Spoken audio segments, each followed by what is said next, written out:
Bojová loď Bismarck, jedna z najmocnejších vojnových lodí svojej doby, zohrala kľúčovú úlohu v námorných bojoch počas druhej svetovej vojny. Pomenovaná po nemeckom kancelárovi z 19. storočia Ottovi von Bismarckovi, tento kolos symbolizoval silu Kriegsmarine, nemeckého námorníctva a stal sa ústredným bodom dramatickej a rozhodujúcej epizódy v Atlantickom divadle vojny.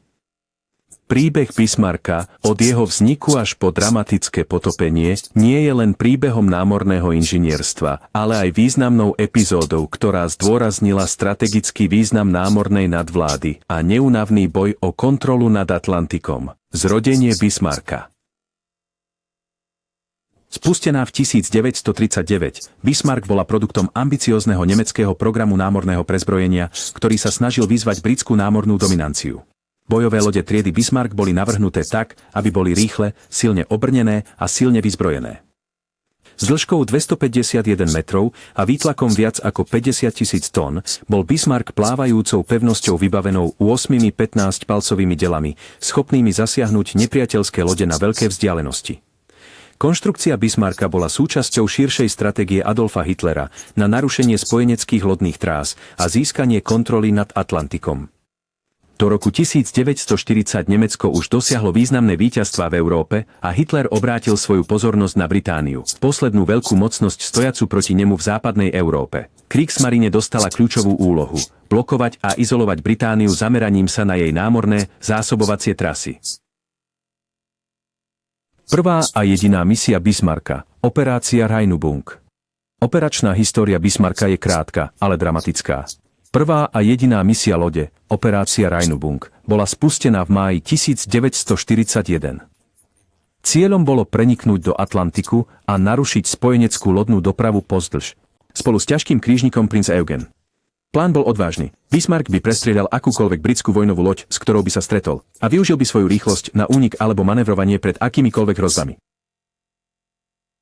Misia začala úspešne. 24. mája 1941 sa Bismarck a Prinz Eugen stretli s britským bojovým krížnikom HMS Hood a bojovou loďou HMS Prince of Wales v Dánskom prielive.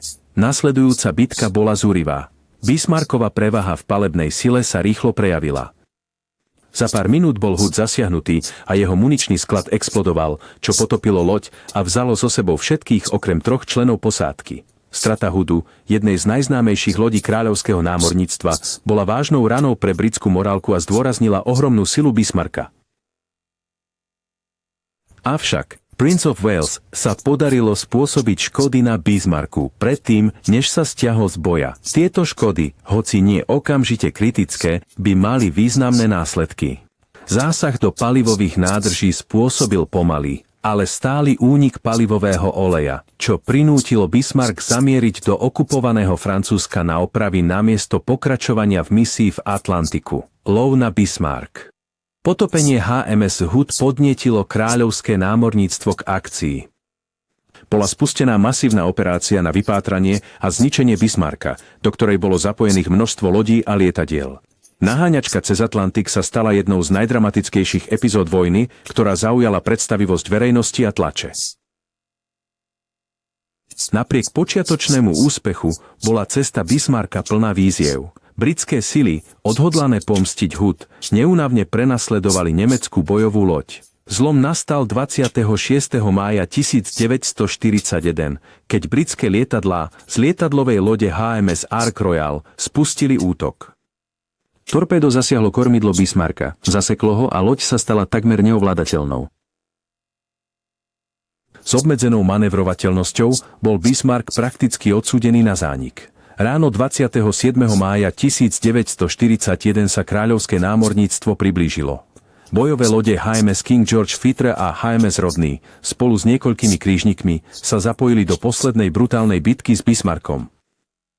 Po utrpení ťažkých škôd bol Bismarck potopený svojou posádkou, aby sa zabránilo jeho zajatiu, pričom došlo k značnej strate na životoch.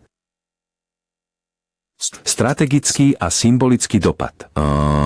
Krátka, ale intenzívna operačná história Bismarcka mala hlboké dôsledky na priebeh druhej svetovej vojny.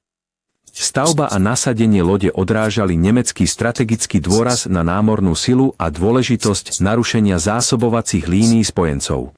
Strata Bismarcka však tiež poukázala na obmedzenia povrchových útočníkov tvárou v tvár koordinovanej a vytrvalej opozícii. Potopenie Bismarcka bolo významným víťazstvom pre kráľovské námorníctvo, ktoré posilnilo britskú morálku v kritickom čase. Ukázalo to účinnosť spoločných operácií zahŕňajúcich povrchové lode, ponorky a lietadlá. Lov na Bismarck ukázal odolnosť a odhodlanie kráľovského námorníctva, posilňujúc odhodlanie Británie udržať kontrolu nad moriami.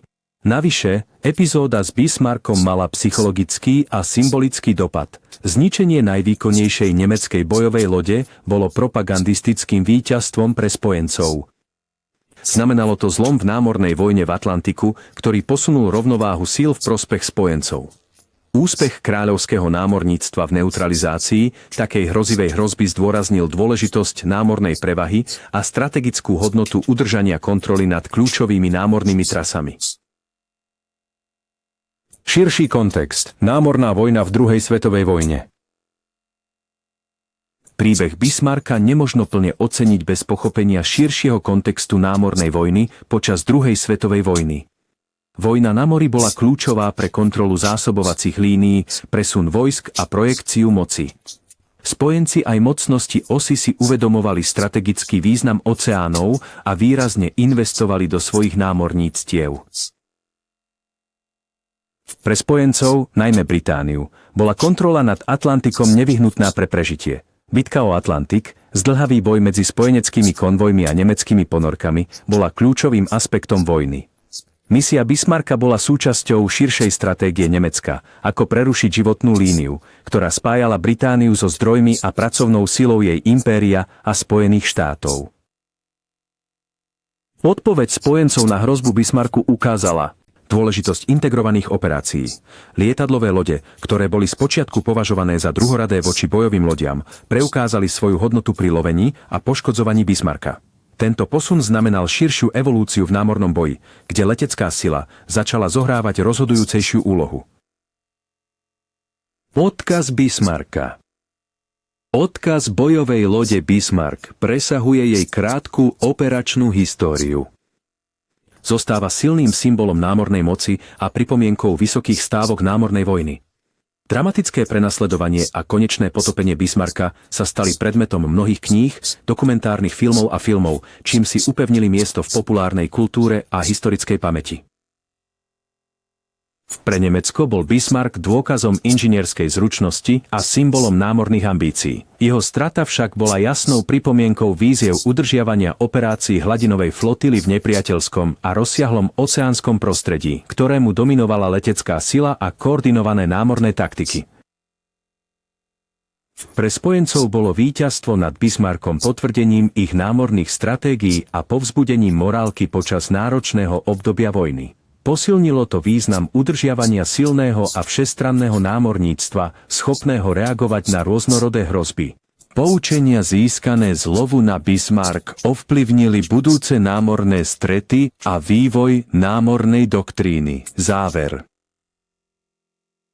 Príbeh bojovej lode Bismarck je mikrosvetom širšieho námorného boja druhej svetovej vojny. Jeho dizajn a nasadenie odrážali strategické priority Nemecka, zatiaľ čo jeho dramatické prenasledovanie a potopenie zdôraznili kritickú dôležitosť námornej sily v Atlantickom divadle. Epizóda s Bismarckom poukázala na vyvíjajúcu sa povahu námornej vojny, význam spoločných operácií a neúnavné odhodlanie spojencov zabezpečiť víťazstvo. V análoch námornej histórie stojí Bismarck ako symbol sily aj zraniteľnosti bojových lodí v modernej ére. Jeho krátka, ale pôsobivá cesta od spustenia na vodu po potopenie zostáva pútavou kapitolou v príbehu druhej svetovej vojny, ilustrujúcou zložitú súhru technológie, stratégie a ľudského úsilia v taviacej peci vojny.